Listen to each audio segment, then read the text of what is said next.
last year, the positive only story. Olivia and Kim. Hi. Tell me about the role, how you connected and decided on picking the role that you're in now.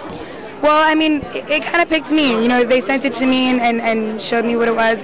You know, it wasn't something I auditioned for or kind of, pursued. They brought me the script and you know, it was pretty close to me because, you know, she was a girl who partially grew up in Miami. I grew up here in the summers, but not at school, and so it's a home, but I still feel a little bit like it's not, like I'm kind of an outsider in a way. And she's a girl who's been sent to boarding school since she was 10 years old, so she just got back and she's kind of like, this is my home, but I feel disconnected and lost touch.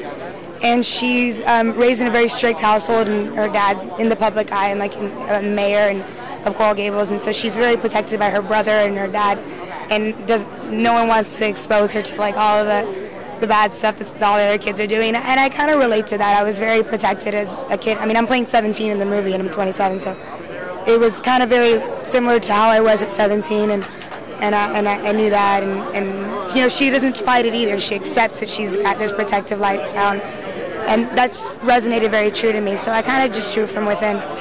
How was it working with your dad again? Well, I didn't really work with him on this. Okay, he directed it? No, he didn't. No, he was an executive producer, but he joined on after we finished the movie. So okay, so you didn't work with him too much in the production of it. So I didn't work with him. Okay, and the relationship was mainly with JD and Aaron.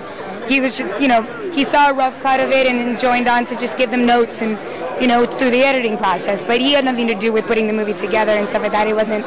So my whole, you know, different from City Island. Yes, very different. Thank you. Have a good time tonight.